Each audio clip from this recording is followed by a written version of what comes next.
I am good. I can't believe it's time for second tasting of the month already. I know, it's going by really quickly. Even though we're all in lockdown, it just seems to be going really quickly these weeks.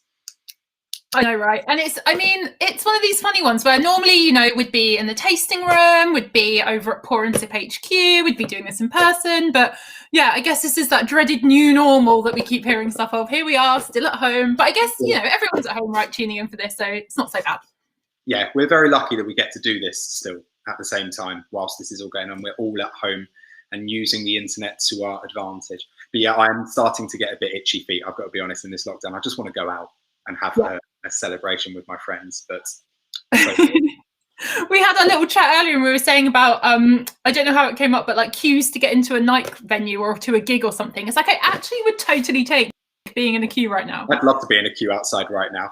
I'd love to be. Yeah, you know what? If we're going to be anywhere, tasting on a Thursday night with good company, good chat, there are worse places to be. Oh no, let's get this one thing straight. This is where I want to be on a Thursday night. This is exactly where I want to be, tasting whiskey and tasting good whiskey. We've got some great whiskey lined up tonight, haven't we? We do indeed. So just to say welcome, welcome, welcome. If it's your first time joining us, you're especially welcome. You might have a welcome pack if it's your first time, or if January is your first month, which is something like this, the big box. Don't forget you've got your tasting glasses in there. Very, very useful. Ready to go. And if you've joined us before, you'll have a box that looks like this. And yeah, you've got your tasting notes, the all-important tasting notes, if I can get them on camera. These are incredibly useful and you might want to reference them. On one side, you've got sort of our thoughts and our notes on each whiskey, but on the back, there's space for you to write your own as well. So if you're watching along and you're tasting along, you can keep a record. But most importantly, this is a super interactive evening. So drop your questions, your comments, any of this. We want to hear your tasting notes. We want to hear what you think. We want to hear how you've been passing the time as well, right? This is really interactive. This is about a whiskey community. So get involved as much as you can. Absolutely. I just want to say, because a few people mentioned last time, this wasn't whiskey that I was just going out and drinking.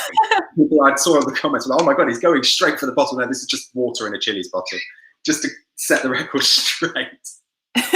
Yeah, indeed. And actually water is a super useful thing to have to hand for this, either water for drinking or even indeed water to perhaps pop a couple of drops in. I'm sure we'll get onto this in due course. But yeah, palate cleansing, it's always for the win when you're tasting like more than one dram. It seems to be the best. It seems to be the question that everyone wants to know the most about adding water to whiskey and how much is enough. We definitely talk about it a lot. Definitely. And just a quick shout outs coming through already. So hi to Adam Pounds, it's your first time, welcome along. Alistair as well, hi to you, and Chris, hi and good evening back. Great to have you on board. Yeah, for all you new timers, we'll go easy on you for the first time. Yeah, definitely. So what have we got coming up? We've got two really exciting drams this evening. So this is how it works at Pour and Sip. We have 2 tastings a month. In the first tasting, we tend to do 3 drams. And we tend to do 2 in the second one. We're gathering at 7 p.m. this evening, but going forward, we're going to be at 7:30 due to popular demand. But obviously 7 o'clock this evening. And Andy, you've got the first dram, right? You're going to be talking us through the Drumshanbo. I'm going to be talking us through the Drumshanbo, and I'm going to be talking to Sean from the Distillery. So that is the super exciting thing about this. Yes. Green Tea is Green says hi as well. Green Tea is Green is one of our most, he is one of my favourite regulars that we've had. Good evening to you, Green Tea is Green. Yes. We've got Michael as well, Michelle, loving our first box. Yes, so glad you enjoy it. And I mean, I also think you need to have a round of applause if you've got to this point in January without consuming all the drams yet. This is another. There's some serious patience and with I can't even think of the word, but well done to you. Yes, well done. So we've got Andy and our special guest Sean who are going to chat us through the Drumshanbo, and then I'll come back in a bit to take us through the Old Pulteney 12-year-olds. So that's the lineup for tonight. If you missed out on the first tasting, don't forget you can watch it back, and yeah, join the chat there and just let us know. Keep engaging. We love hearing your comments and yeah, love being involved. So I'm going to zip out and leave Andy in the capable hands of Sean, and you will hear all about some Irish whiskey. So I will be back in a bit. Enjoy, everyone. Goodbye. Hello, Sean. Hey, Andy, how are we? I'm very well, thank you. How are you? I'm not too bad, not too bad. How are you keeping? I'm not. Happy Yeah, happy New Year. Now, how's lockdown for you in Dublin? Yeah, it's good. I'm very far away from my distilleries, which is sad. My distillery's over in the west of Ireland in County Leitrim, but I'm here in the capital in my living room. So, you know, living my best life as best we all can at the moment. Is the weather better where you are currently here. Yeah, it's not too bad today. It's cold, but it's dry, which is a rarity for Ireland. So we're happy. We're happy. And we're drinking whiskey on a Thursday, so we're even exactly. We're drinking whiskey on a Thursday. That's the main thing, everyone. That's why we're here. So just remember, guys, I'm going to ask Sean a lot about the distillery and the whiskey in general. If you have any questions for Sean, please do ask. And when we get to tasting the whiskey, please make sure that you put in your tasting notes and let us know what you're thinking of this dram. You don't have to say nice things just because Sean's here, but it would help. Please do. I'm going to pour this one just because I had a try of this beforehand. This was my first time trying this. And I found that with some time in the glass, it really was just absolutely wonderful. So I recommend that everyone, whilst me and Sean yap on about the whiskey in the distillery, pours their dram into their glass first and gives it time to breathe in the glass. So I'll go ahead with that. Everyone's in the same. So, Sean, tell us a bit about yourself and what you do at the distillery. So I have the most Irish name ever. My name is Sean McGowan, and I am the marketing manager here at the Shed Distillery, which is based in Drumshanbo in County Leitrim. So all these lovely brands and bottles you can see up behind me, these are the creations of PJ Rigney, or Pat Rigney, who's the founder of the distillery. And my job is to make sure they all grow up to be big and strong and very popular and get out to lovely consumers like yourselves watching online. So the gunpowder gin has already become quite a big in there. I think that's kind of what put us on the map, exactly. Yeah, the Drumshanbo Gunpowder Irish Gin. It was our first product launched to market back in 2016. But what a lot of people don't know is that Pat and Denise Rigney actually set up the distillery back on the winter solstice, 21st of December 2014. And what they did there was they actually laid down the first cask of single pot still Irish whiskey to be distilled in the west of Ireland for over 101 years. So it's been a very, very long time since anything has been distilled in the west of Ireland. So the entire village of Drumshanbo, it's only 875 people. So it's a really tight-knit community. And the community itself is so important to everything that we do at the Shed. So when we all came together to lay down that whiskey back in December 2014, it was a really momentous occasion for everybody involved. And that whiskey went into the inaugural release, did it? That's the inaugural release, exactly, which is not too different from the whiskey that we're going to taste tonight. Again, it's a single pot still, and there are only 12,000 bottles released, and that was back November 2019 that came out. And unfortunately, it's all gone. I have my bottle here with me, but that's not being opened. I'll save that for a wedding or a baby or something to wet the head. Yeah. So when you talk about single pot, one of the great things about this whiskey in particular, and for anyone who doesn't know about single pot still whiskey, we're going to talk about it a little bit now. So this is quite a unique thing to Ireland that you wouldn't get in Scottish whiskey. So this is a single pot still whiskey. Talk to us a bit about the process of that. So the tradition of single pot still goes way, way back in Irish history, and it's an inherently Irish category of whiskey, and it's protected under the geographic indicator. And what that means is you actually have to hit a certain amount of criteria in order to be allowed to call your whiskey a single pot still Irish whiskey. So just to break it down, the single part means that it all has to be distilled in one distillery. So in our case, every precious drop of our Drumshanbo single pot still is distilled at the Shed Distillery in County Leitrim. The pot still part means it actually has to be distilled in a pot still, a medieval style still, which would be very different from the likes of your coffee stills that you'd see with Scotch whiskies, for example. Then obviously your Irish whiskey has to be distilled on the island of Ireland. But then there's a few other things in that. So when it comes down to your mash bill, you actually have to use 95% combined of both malted and unmalted barley. So with this particular whiskey that we're having now, it is 95% malted and unmalted Irish barley. And each of these grains adds a different layer of complexity and flavor and nuance to the whiskey. And this mash tradition actually goes way, way back to pre-famine in Ireland, when there was actually tax placed on the malted barley. So what happened was the distillers didn't want to pay the tax, so what they would do was buy it in the field, take the small barley, and that's where the tradition came from. Yeah, exactly. But luckily it worked. That's the main thing. It worked, absolutely. And I think it's what Irish whiskey is so well known for, is you get this lovely balance between the kind of malic crispiness of the unmalted barley and that kind of sweetness and full bodiness that you get from the malted. And then the beauty is you have 5% then to play around with experimentation of another type of grain that we'll get into later on when we're chatting through grains. What the amazing thing as well is that with Irish whiskey, single pot still is actually becoming way more popular recently and had been kind of forgotten about, hasn't it? It really was a dying category. Yeah, no, you're dead right. And it was in the last kind of 5 or so years, it really has started climbing. I think it's actually one of the fastest growing categories in alcohol in the world at the moment. So it's a great category to be a part of, and it's something that we're very proud of to be able to kind of resurrected that, particularly coming out of the west of Ireland, where we haven't seen any whiskey in over 105 years as it was when we first came out. Yeah. Brown says that you a bottle as nice as the gunpowder gin bottle. Sorry, say that to me again. I just lost you for a second. Sorry, my Wi-Fi is terrible. Jeff Brown said, "Are you doing the whiskey in a bottle as nice as the gunpowder gin bottle?" Oh, it's gorgeous bottle. I'll show you. Absolutely. Yeah, that's not blue. We want to show you the real deal this time, but the jackalope piece is still there.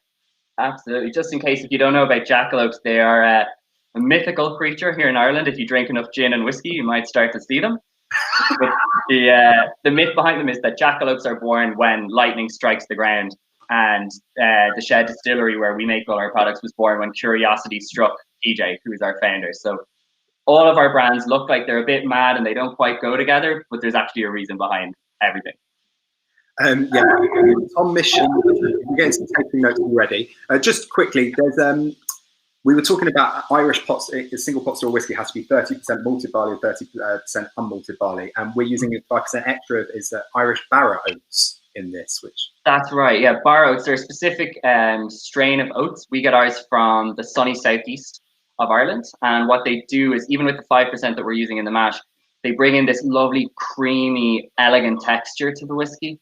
The lovely smoothness to it. When we go through the tasting, you really get it on the finish. Kind of very light, very delicate, but as PJ said, very yummy. Yeah, really yummy. Okay, so I think we should get to trying this first, and because that's what you're all here to do as well. And then we can get on to some of what those kind of the different barleys mean and what kind of that we're getting from this and what it means. So let's cheers to everybody. Launch it. And let's give it a little nose.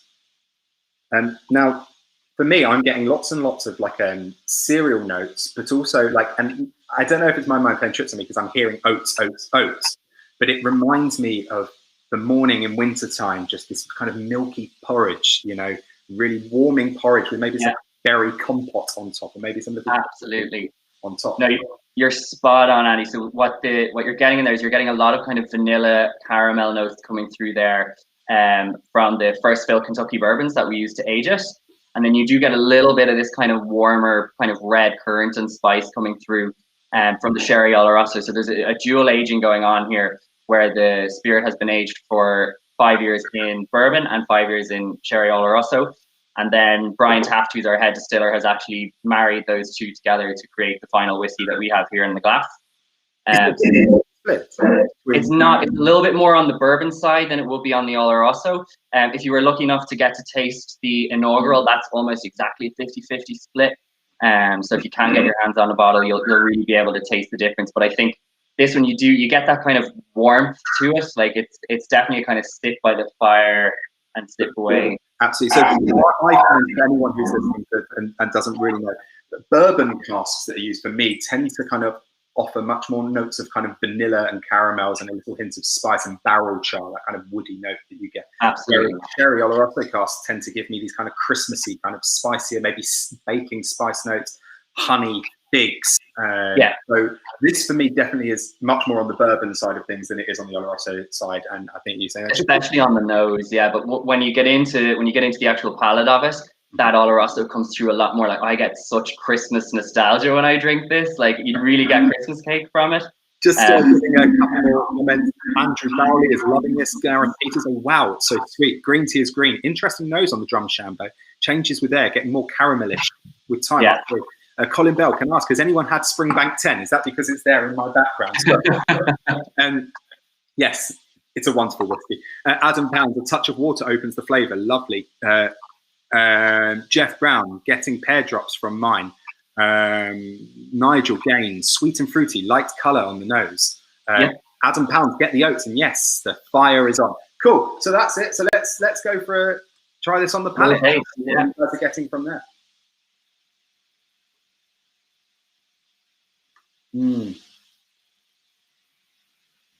My first reaction is quite how creamy it is.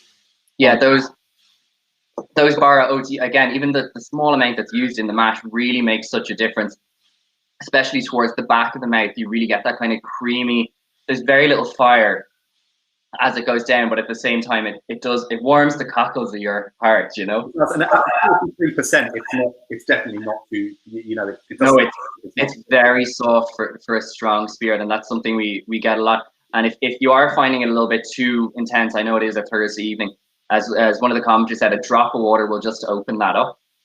I like to say this finish for me is absolutely incredible. It is really lingering and becoming more and more vanilla and creamy. Yeah. It's like those porridge notes, those porridge oat notes, but milky porridge, not water in porridge. Yeah.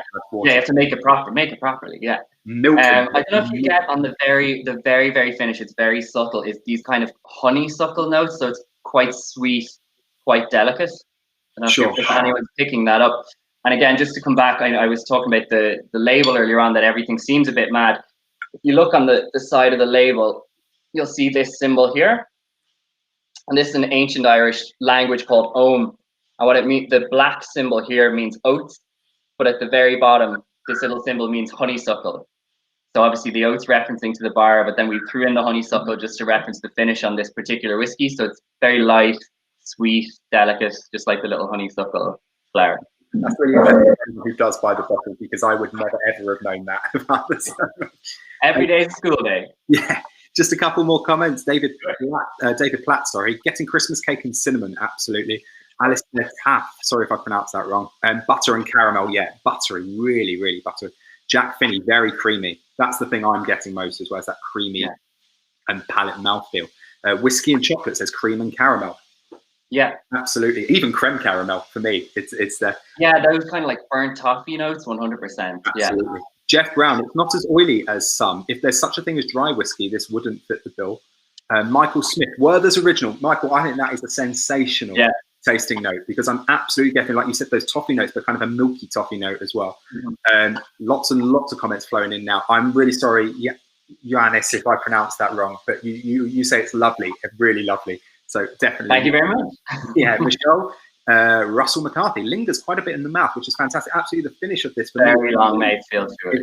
It's really. I was noticing those vanilla notes really showing up towards the end of the finish, which was really wonderful. Nigel Gain, warming and smooth. I prefer without water. Goes down very well.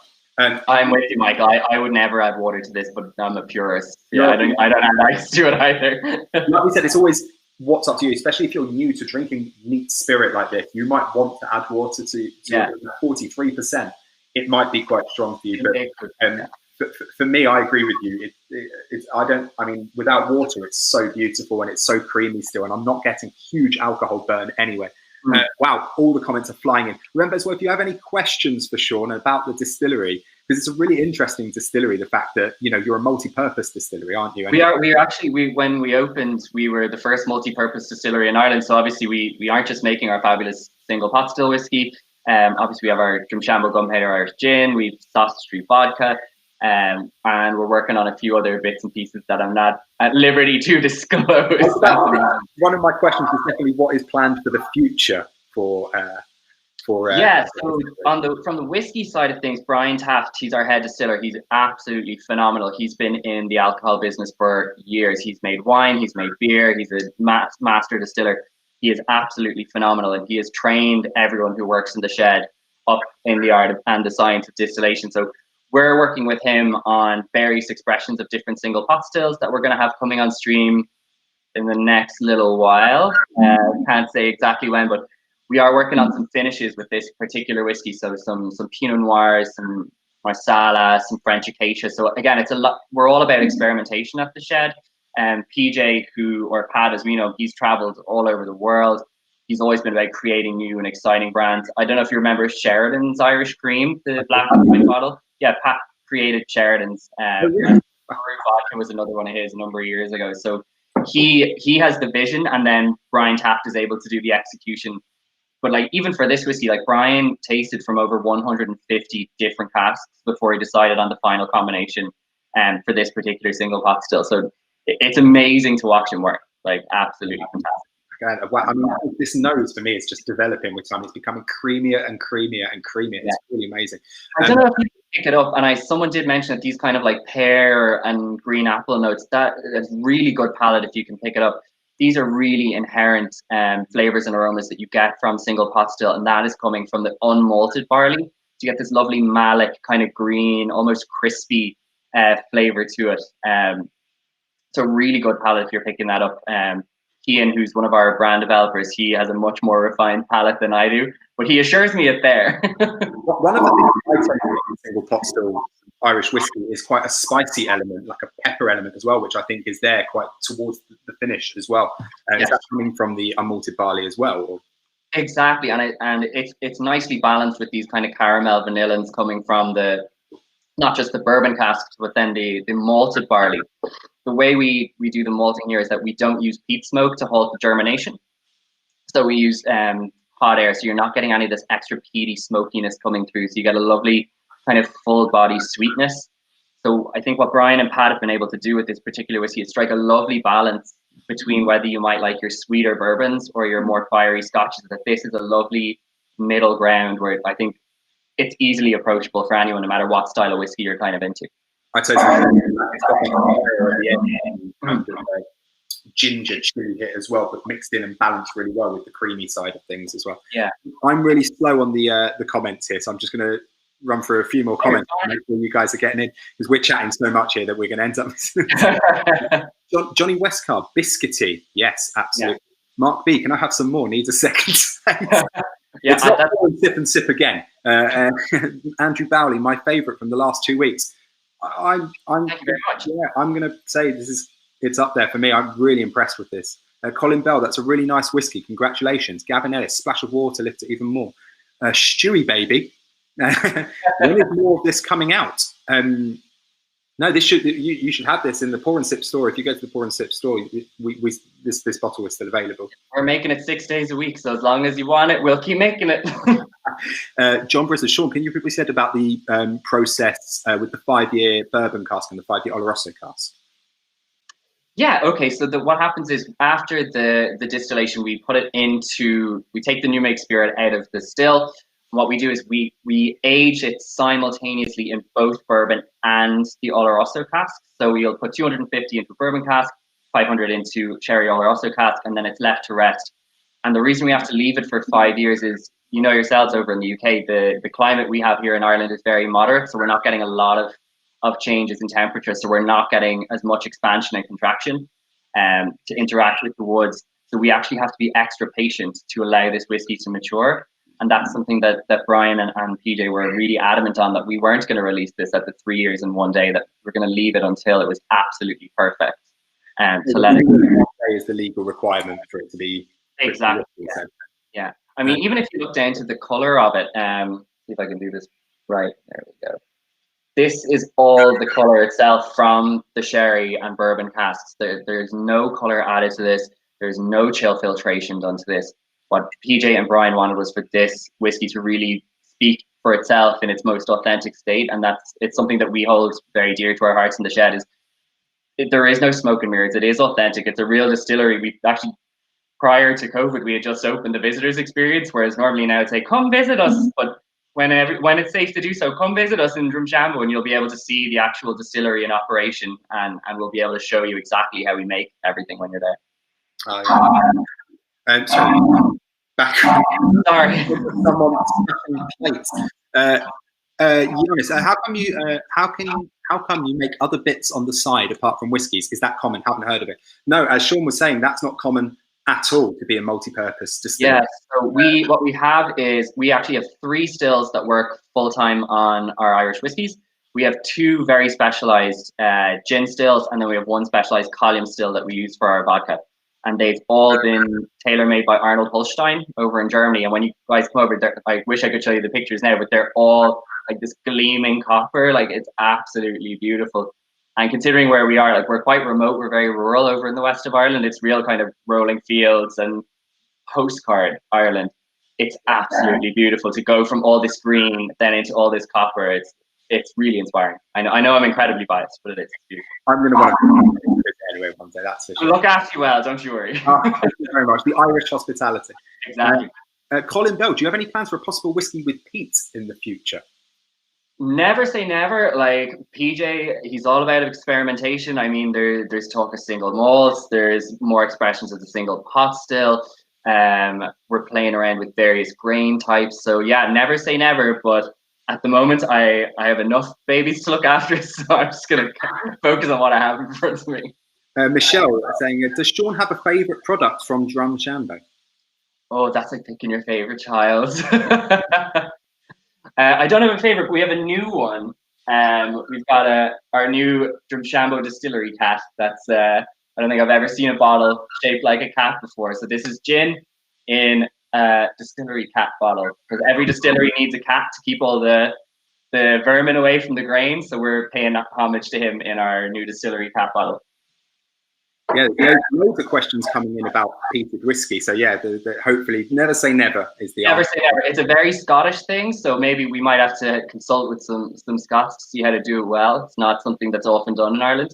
Mm-hmm. Yeah, absolutely. Dan M, my favourite so far. Is that I take it he means by the box as well, so that's great to hear. And Adam Pounds, the more I drink, the more I like it. Well, that's definitely something. Keep those notes coming in. We've only got to have Sean for another couple of minutes before Christy comes back and we go through the Old Pulteney. So if you have any more questions or anything else you'd like to add about the Drumshanbo, please, the time is now. So yeah, I completely agree with all of those things. Sean will come back at the end. Don't panic. Don't worry, I'm not going anywhere. I'll be here. Sean is not going anywhere. He will come back in the end. Yeah, no, I mean, for me, the biggest take home for this is it's got those really kind of single pot still characters that are really characteristic of single pot still. I'm really interested as well what you're saying about the barra oats. This is what has really added this. You're saying this the creaminess and giving it this porridge kinds of. Yeah, exactly. And that's something that actually the Whiskey Advocate over in the US picked up just towards the end of last year. We were very lucky that we were named one of the top 20 whiskies for 2020. Last year. So considering we were only just under a year on the market, like it's high praise. So we're very, very humbled by that. Like, and we were in very good company on that list, I can tell you. I was about to say, single pot still whiskey is becoming more popular in the market as the clientele. We're all becoming whiskey connoisseurs, let's say, joining clubs like this. Yeah. So people are getting much more kind of knowledgeable about whiskey, and they want to know this. That's what I love now about, like, part of my job. Well, my normal job when I get to go out and actually interact with people is they're more excited and more engaged now. They want to know more, but they've taught themselves. So you're kind of going in and it's like meeting friends with this common goal where you can all kind of just geek out together over it. Absolutely. And the more people know, the more distilleries can't necessarily get away with hiding chill filtration and little other things as well that they might have. So it's great that new distilleries like yourself who are coming out with a new product are doing it the right way and making sure that everyone knows, and doing it the traditional way and bringing back the Irish pot still, which is really, really important. I think for new distilleries bringing out new products is to be.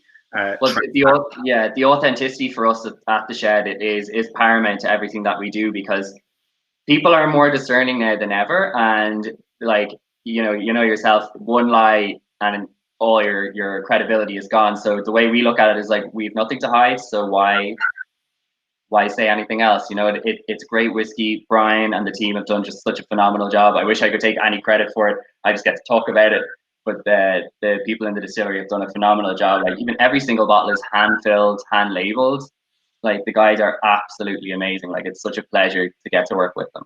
And judging by the comments here, I can see that we definitely are kind of tasting the kind of how much love and the fact it is, and everything is done. A lot of love and a lot of time, yeah. And those are the most important things with producing new whiskies: love, time, and patience, like you were saying. Yeah. So Sean is going to come back at the end, so don't panic if you were missing Sean for the next 15, 20 minutes, half an hour. He will be back. I'll be back. And now Christy is coming back, and we're going to chat through the next dram. So see you later, Sean. Thank you so much. See you later, guys. Thanks, Emil. See you soon.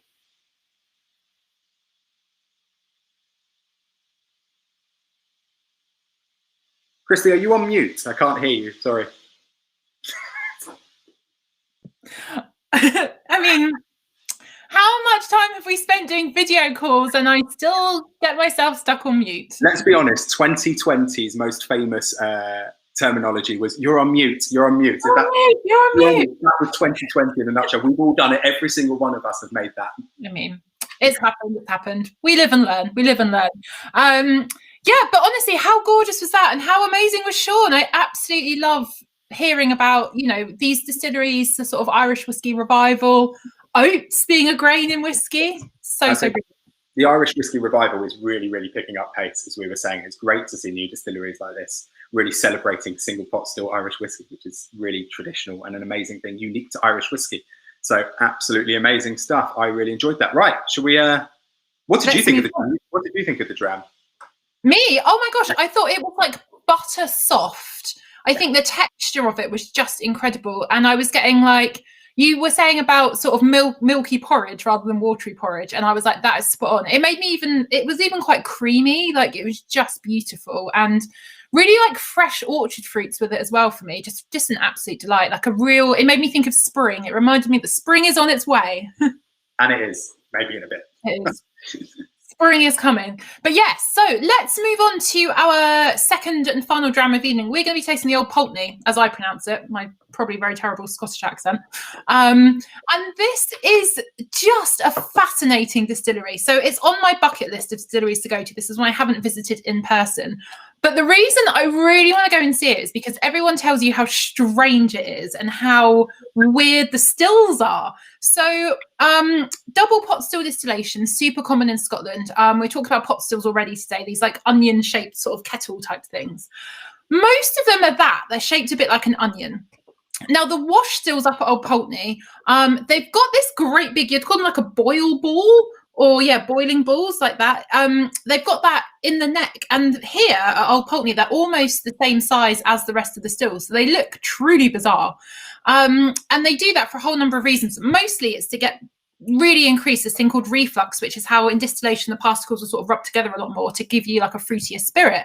And I just find this completely fascinating. They've also got up there with their pot stills what you call the line arm, which is when you get up to the top of the still, you've got your vapors, they go down into a condenser to turn back to liquid. These kind of like go down and round in a really weird shape that I've really not seen anywhere else.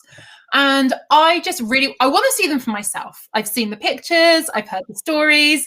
We know that it produces like quite a fruity whiskey, but I'm just, really fascinated by it. But I'll go a couple of steps back. So where is Old Pulteney, or the Pulteney Distillery as it's called? It's up in Wick. So we're talking like north Scotland here. It had claim of being Scotland's on the mainland. We've got Orkney Islands, obviously, in Shetlands now, but the most northerly distillery on the mainland until Wolfburn came along. And they really talk about it being like a product of its environment. It's very coastal. There's a lot of kind of like seaweed salinity vibes going on in this a little bit. And they kind of celebrate with their location, with their distillation methods. They're all about a big round spirit that's super oily, but with loads of these like fruity notes as well.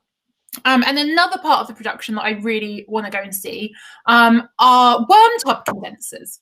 So they use these things for worm tubs up at Old Pulteney. They use them at places like Craigellachie as well, kind of distilleries that you'd associate being maybe a little bit oilier, perhaps a bit more robust, a bit sort of bigger texture in your mouth. And instead of having like shell and tube, which you see in a lot of distilleries, a lot of newer ones, by the way, none of these are better or worse than the other. They're just choices distillers can make. So you've got your shell and your tube, and you kind of like put the vapor through into like, I guess, a box that's got like cold pipes coming through, and that's how you condense it back with the temperature exchange. With a worm tub, it's like the opposite way round.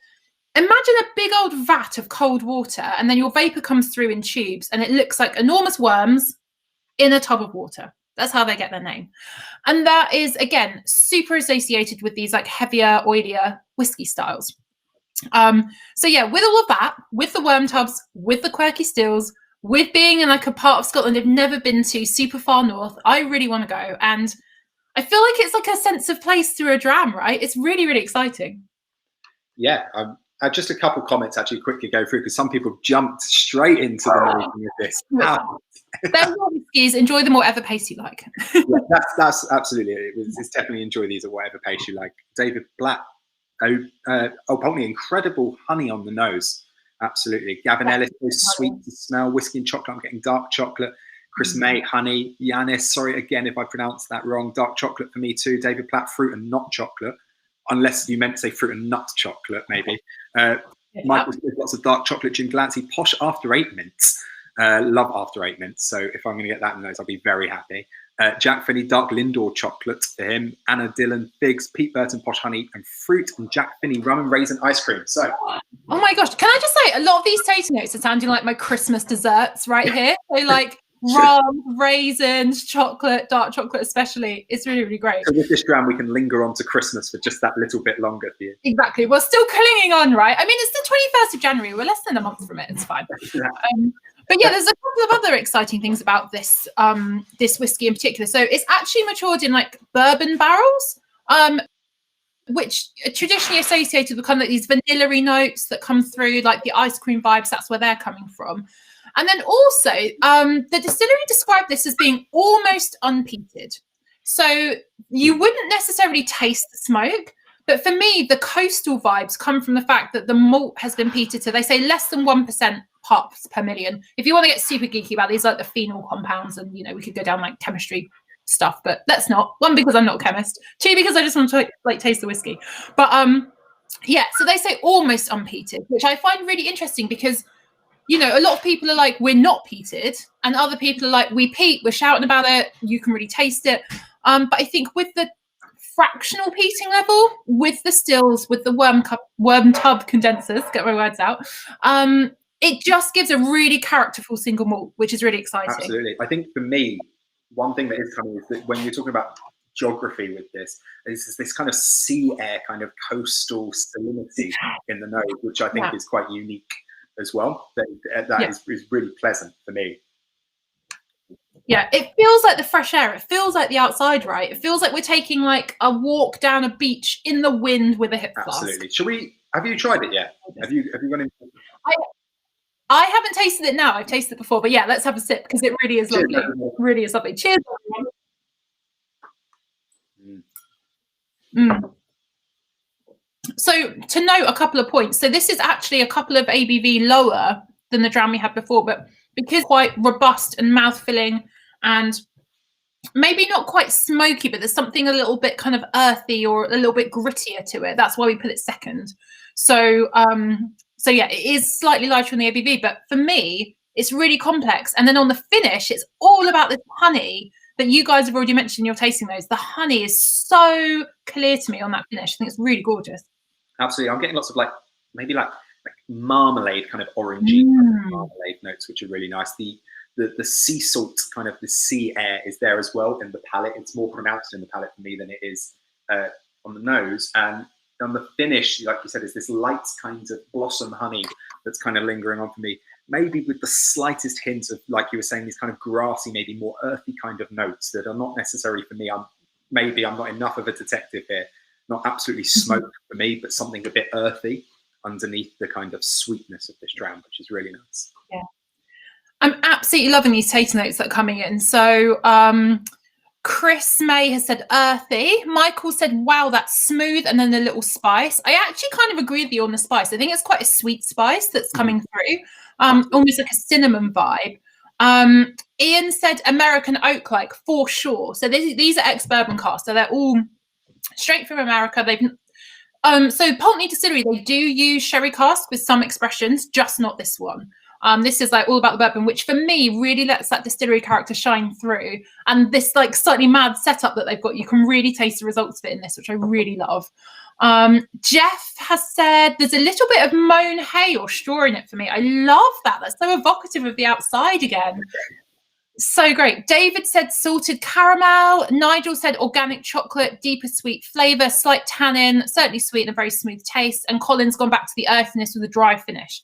I love your tasting notes. Thank you so much for sharing them, and definitely keep them coming. This is the best thing about the community, is you share tasting notes, and it's so amazing. One of my favourite things about whiskey is hearing what other people have to say. Like we've said a million times, there are no right or wrong answers with what you're tasting. It's just what you smell and what you taste.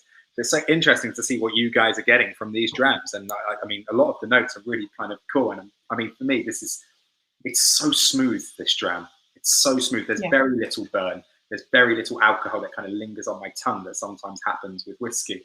And it's a lot of honey and kind of rich honey balanced with those kind of more earthy notes and grassy notes that everyone is getting, and salty notes that are coming from the location of the distillery and the air there.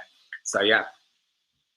Yeah, no, I really love this so much. And just a little bit more about the history of the distillery as well. So this is actually quite an old one. It was founded 1826 is where I got from my research. I've been getting my historian on, my whiskey historian. But it's one of these distilleries that's quite, as is typical for a lot of Scottish distilleries, it's gone through periods of like closure and then opening again and then being closed again as it's been like bought and sold between lots of different people. But yeah, I think it's got a really safe future now. I think it's a malt that, you know, doesn't necessarily make the headlines all that much. It flies under the radar a little bit, but it's truly delicious. I think it's International Beverage that own it now. So they have a couple of others, Bell Blair, I believe. So yeah, really celebrating the distillery character. You know, age statements are really important as well. It's just, yeah, really, really lovely. So we've got a question comes through here from Neil. On your tasting cards, you use the word rancio next to wood. What is this? I'm just going to grab a tasting card so I can see what you mean. So rancio, okay, wood/rancio. Rancio is a flavour that you get in whiskies or in any spirits, actually, cognacs as well, some aged rums, you'll have it. It's something that's really indicates that that spirit has spent a long time in wood. We're talking like, this isn't that you can taste that it's been aged. So obviously oak gives characters, we talked about it a little bit now, like vanilla, some of these like toasted notes, maybe breads, baked spices, all of this will come from the cask. There's loads of other flavors as well, but specifically those. Once a spirit's been in oak for, let's say, 15, 20, 25 years or more, those notes start to really develop and become quite maybe leathery, furniture polishy, like maybe forest flory as well. Like they just really deepen and it's really quite extraordinary. And I think some old whiskey certainly have it, but if you want a really good value way of tasting some of these notes, then look to some like Armagnac producers. You can get some amazing value Armagnacs if you want to taste that, and even some aged rums as well and some old cognacs. Yeah, if you're particularly interested in this, you want to know more, then send us a DM at Pour and Sip, and I'm more than happy to like recommend you some drams that you can taste that will give that sort of character. It's a really hard one to describe if you haven't tasted it, but yeah, old spirits that have been in oak for a long time will really deepen. It's really fascinating. Loving the questions here as well. Jim Glancy saying, daft question. I don't think it's that daft, to be honest with you. Where does the term dram come from? Are you posing that to me, Andy? I feel like we need someone of perhaps Scottish heritage to answer this. A dram basically is just like a small nip, like a small measure, but it doesn't necessarily have to be. So some of my Scottish friends will be like, do you wanna come for a dram? They don't just mean one dram, let's face it. They want to come for like a couple of whiskies. So yeah, I mean, I feel like I should know the answer to that, but I feel like I'd give a bad answer because same here. Yeah, I've heard it as well called a peg of whiskey as well. But dram, yeah, I mean, we just talk about dram like it's just something that's, you know, just so in our vocab and talk about let's have a dram when talking about whiskey. We talk about whiskey all the time. So yeah. Michael Smith has a cold morning by the coast. David Platt, complex spice. Whiskey and chocolate with water, I get Sia. So we were saying as well with the Sia. For me, it's the very, you know, it's reminiscent maybe of, I don't know, it's quite a Springbank kind of Campbelltown Sia. Softer kinds of Sia. And it's definitely not a kind of Isla, peaty iodine kind of Sia, but it definitely is like a coastal salty note. Nigel Gain, I really like this just as well. Purchased a bottle on spec. Colin Bell, good price. And I think that's one thing to note about the Old Pulteney 12 is that it's one of these drams you might see in the supermarkets as well. And it's just, considering it's a 12-year-old whiskey that is priced very, very reasonably for a 12-year-old whiskey, I think you have to be able to recommend this one as well because it's such a wonderful, smooth dram and such affordable pricing, such an accessible whiskey. That is, yeah, it's really, really good. Yeah, it's such a treat. There's a question here from Ian, which I'm going to pick up and run with, if I may, for a couple of minutes, which is a great question, actually. It's a question we get quite a lot. Does age mean better? Perception says yes. Now, this is a really fun question, and I think... why would you ask this with 15 minutes to go? I'm going to do a quick answer. I think so often we assume that, yes, older is better. And I think we see this across like all spirits, with cognacs as well, and sometimes aged rums. But do you know what? With age comes certain whiskey characteristics, but it doesn't necessarily make it a better dram. So you can get some younger whiskies and indeed some no age statement whiskies that are so full of life and so vibrant and so well balanced. And they are just exquisitely made. you can get some older whiskies that maybe they've stayed in the cask too long, or they haven't been as well distilled, or the casks aren't as great, and they just fall a bit flat. You can also obviously get aged whiskies that are stunningly beautiful. And I think it depends on your palate and what you're looking for in that expression, because if you want something that's sprightly and youthful, then you will naturally prefer younger whiskies. If you want something that perhaps has been, maybe it's got its corners rounded off a bit, that's not to say it's better or worse, but it's got more of that oak character, more of that cask character, then you'll probably prefer older ones.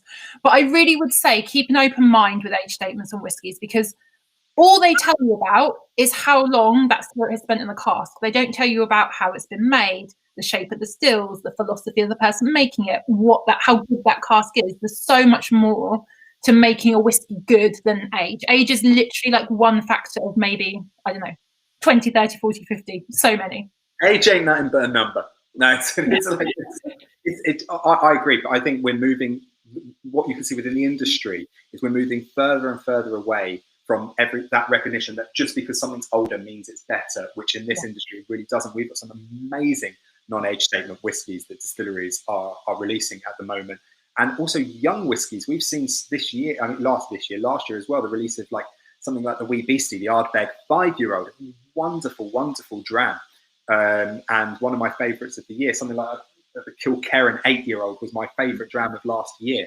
That's an 8-year-old whiskey. So I think we're moving further and further, especially if you like big, bold flavours, and something like you were saying, fiery, youthful. Younger whiskey can be amazing. But we had that in our last tasting with the Cardrona, the 5-year-old, and the Cardrona was 3-year-old. And what was the other one we had? It was a super young whiskey as well in that box. We had Just Hatch. So Gareth has reminded me of that, Just Hatch, which was like a proper baby, a baby whiskey. And you would never have counted that down or discounted it for being young, because it was just so well put together. I thought it was really impressive. However, sorry, Christy, when you're talking about a 25-year-old whiskey, let's say, or a 30-year-old whiskey, sometimes the age does give it a quality that is just on another planet to something younger, let's say. Well, of course it will. It's spent 25 years in cask, and there's certain distilleries, if you've ever tried something, I don't know, I'm sure you've tried some very old whiskies, Christy, in your time. I'm thinking of very old whiskies. I've tried like a Glengoyne 30, which is one of the best drams I think I've ever tried. And these are special whiskies, but they're not necessarily the whiskies you're going to pour yourself every day sitting here, at home, and just, unless you are doing very well for yourself during these COVID times. Young whiskies are super good as well, basically. Yeah, I mean, unfortunately, I can't casually crack open 40, 50-year-old whiskies every day. I mean, that might have down a very different experience, but we can't have it all. We've just had some amazing comments come through again around whiskey. Jeff saying, I had a 1957 Glenfarclas, year of my birth, but didn't like it. That's heartbreaking, I think. And then, Colin agreeing with Just Hatch. We've got a follow-up question from Nigel kind of on Rancio. Would Rancio explain the tannin perhaps extracted from the wood of the barrel? So I think they're different things. I think one can influence the other. I think I'm not enough of I always kind of often associate tannin with wine and all of this. So obviously tannin comes from wood, but you can have whiskies that have spent a long time in a cask and don't necessarily have that flavour profile. I'm going to say related but different. And Anna saying the last drops of this are like a honey mead. I love it. So great. Let us know what you thought of the pair. If you have to pick one, let us know. And I think on this note, it'd be really, really fun to bring Sean back and just geek out about whiskey for a bit. Keep your questions coming. I love whiskey conversation. And let's bring him back in. Hey, how are we? I'm back. I think I can answer where does dram come from? Oh, yes. Because I'm a big nerd, a history nerd, and dram comes from, it means the amount of whiskey you can swallow in one mouthful. And it comes from the word drachme, which is Greek. So they used to be, when the Romans came to Britain, it became drachme, which became dram. So the whiskey that you could fit in your mouth was how much you could afford with one coin. Oh my gosh. That's where dram comes from. I love this. Clarification goes a long way. I would perhaps say sip, don't gulp. We've got our 30ml measures here. Mm-hmm. You probably could fit it all in one go, but perhaps don't. This is sipping whiskey is very much like enjoy them, don't overindulge. Yeah. Sean, I knew it was worthwhile getting you on board today. That was just for that alone. Just some of the Michelle's asking everyone what their favourite from the box was. Hers was the new riff. Actually, that's a good thing. So we can do a favourite from the box if you wish as well. Neil Bolton says the new riff as well. Chris was the Chig. Drumshanbo. I'm so sorry that I can't pronounce your name. Chris, did you want to have a go at that? I don't speak Greek. I assume it's Greek. No, I would say Ionis, but yeah, please let us know. I'm so sorry, but thank you so much for taking part. Right, so I apologise on my behalf. Alistair, Cadrone was his favourite with the new riff close second. But let's also talk about the ones that we had today, as we had Sean said, the Old Pulteney or the Drumshanbo. Whiskey and chocolate was pleasantly surprised by the Chig. Green tea is green. Drumshanbo by a distance. So, thank you very much. Gareth Peters, Just Hatched and Drumshanbo, which is great to hear actually, because you've chosen your two favourites being these two brand new distilleries with very young and new whiskey to offer. That's really great next to like your Le Chigs and your Old Pulteney. So that's really awesome to hear. Alistair can honestly say the Drumshanbo is the first Irish whiskey I've liked. Well done. Oh, okay. Well, I'll take it. Pick the Irish Drumshanbo, really nice. Tom Mission, not going to lie, actually prefer the Drumshanbo. Michael Smith, the Drumshanbo is easily our favourite. Green tea is green. Love the etymology of the drachma dram. Well done, Sean. Thank you. Harry, Drumshanbo. Martin Palmer, Drumshanbo. We are getting loads of votes for the Drumshanbo. Oh, God, I'm blushing there. I have to say, Sean, I don't think it's just because you're here and everyone doesn't want to offend you, because I've got to be honest with you. I'm smelling this again now with even more time, but it's just a unique and wonderful smell. So really, really, really well done.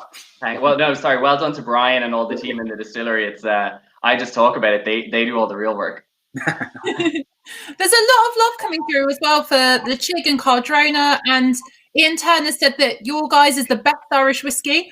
Thank you. And yep, someone else is for the Chig, New Riff and Drumshanbo, both favourites in the box. And you know what? This is the biggest joy about whiskey for me, is that we get to taste these incredible styles from all around the world, made in all these different ways. And they're literally like splitting opinion because they're all so great. It makes my heart sing that we get to play and enjoy, and like just really get involved in all of these whiskies, because they're all honestly just so wonderful. It is. It's great to see the industry coming into this revival now, because especially back here in Ireland, like in the last 5-6 years, the smaller distilleries have really started to grow. Because before it was only 3 for like 150 years. It was only the big 3, and now there's people like the Shed coming out there and fighting with the big boys. It's great. It's definitely great. I feel like they must be coping in their boots a little bit, because you guys are playing around. You're making something that's very traditional, very, very modern, and people are loving it. So yeah, I think it's keeping the whole industry sharp, seeing like people like you come through and doing really great stuff. Yeah, well, like they did pave the way for us, so we kind of owe it to those who came before us to kind of live up to the standard and make the mark, But they're going to have to up their game as well. That's what I really like. They're going to have to up their game. Well, no, but it's true, because the more that younger distilleries come out and really kind of challenge, experiment, and the more that we're becoming discerning, as you were saying, and there's clubs like Pour and Sip and all what's online for us to just find out about whiskey and research about whiskey, and we're all becoming more knowledgeable. The distilleries are just not going to get away with it anymore, especially the big guys. So especially like stuff like yourself doing stuff like this, which is so clearly transparent and authentic, and going back to those roots of Irish whiskey. And I won't mention the other pot still Irish whiskies that are really popular at the moment, which get really good press, and stuff like Yellow Spot and Teeling doing all popular stuff as well. But it's really great to see that, and it's just really kind of embracing those traditions, uniquely Irish traditions, time and place. It's really, really and to see it like getting recognized outside, because like, we're a very small island where we are, to see it being recognized all over the world and growing it's absolutely fantastic, because we were so well known for it for many, many years, and then it kind of just went away, and now it's really coming back. So it's great. It's really fantastic. Awesome. It's amazing. We've got some more wonderful questions coming through. So Roman has said it's first tasting ever. So welcome, Roman. The Drumshanbo is excellent. Steve is saying there's a bottle on the way to him in North Wales, so that's very cool as well. Anna's saying thank you to you, Sean. A really enjoyable whiskey. You're very welcome. Yes, green tea is green. Drumshanbo is the best I've tasted since the chapter 2, of which I bought a bottle as a Christmas present to myself. I mean, treat yourself. Here for that. Green tea is green is one of our regulars, so if he's saying that, he's tried all the boxes. So that's okay. So we have a connoisseur. Oh well, thank you very much. And just to say as well, if you are in the market for a bottle, members get exclusive discounts in the Pour and Sip shop. So you get at least 10% off. So go and check that out before we go anywhere else. Martin's also just bought a bottle of the Drumshanbo. David saying to you, Sean, thank you for your talk about your distillery and the historic perspective. Really interesting. Love the whiskey. Pete has said he's always favoured Scottish whiskey, but I've recently had a few lovely Irish whiskies that's changing my mind and helping me appreciate the Irish ones more. Will corrupt you, yes. I love it. Sam's saying thanks for the insight. Great whiskey. Can't wait to try more. And Chris, agree. Love the history. What a great evening. And this is it. The rich history of all these whiskies, again, is something that is to be celebrated for sure. Yeah. Fabulous. Well, this has been awesome. I don't know if you guys have got any like final last minute questions for Sean, but yeah, this has been such a joy. It's been so great to hear all about the shed and your vision for all these incredible spirits. Yeah, and just in case, if you think of a question while after I've gone away, we're at the Shed Distillery on Facebook, Twitter, Instagram, sheddistillery.com. If you want to get a nice Shed Distillery tasting glass to go with it, it's exclusively available in our online store. That's my last plug, I promise. Amazing. Yeah, Andy, do you have any last questions to round up, or are you good? No, I'm all good. Michael Smith said we'll definitely feature the Drumshanbo on our blog. Thank you for adding the whiskey to our list. Oh, cool. Thank you very much. It's been a really, really enjoyable evening for me. I've learned a lot as well, actually. It's been really great listening to you talk about the shed. It's a really interesting distillery, and it's super interesting, the idea that you have, you're producing gin, vodka, and now this is your first whiskey coming out. Yeah. I think that's really cool. Gareth, when's the next tasting box coming through? Next tasting? Well, funny you should say that. So our next tasting is on the 4th of February. So again, on a Thursday. We're going to be kicking things off at 7:30 next time. And boxes should be landing with you all on the 1st of February. So you've got 3 days to sort of check everything out. Maybe have a little nose. And yeah, again, we'll be back with more guests, more whiskies, more general chatter. And yeah, just to spend the evening with you all, because it's so much fun. Thank you all so much for getting involved. The tasting has been amazing. The questions are fabulous. Just, yeah, I feel so happy right now. It's just so much fun. Christy, you always feel happy after these, and so do I. I mean, I was saying to you earlier, I mark 2 weeks go by. That's every 2 weeks there's the pour and sip thing. And it makes me so happy to talk for an hour every 2 weeks about whiskey with you guys and to talk about and try these such amazing whiskies. So it's really amazing. And thank you all for tuning in. Yes, definitely. And don't forget, you can keep in touch with us on social between now and the 4th. We're just at Pour and Sip Club everywhere, really. So yeah, let us know what you think of the box. Let us know if you want anything different, if there's a particular style of whiskey you've not tried and want to see. Yeah. Oh, one final question before we head off, because I do want to ask this to you. Ian has said, how is your glass different, Sean? This is a different type of tasting glass. Right? These are Tua glass. There we go. These are Tua glasses. They're Irish whiskey tasting glasses. So your stem is slightly different, and you've got a little wider taper on it. And then, of course, our ones say the Shed Distillery on them. No. I love it. Amazing. Great last question, Ian. So yeah, we'll see you all again on the 4th. Sean, this has been amazing. Thank you so much. Thank you so much for having me, guys. It's been great crack. Absolutely love this. Great crack. Yeah. We'll see everyone again soon. Take care all. Cheers. Cheers, guys.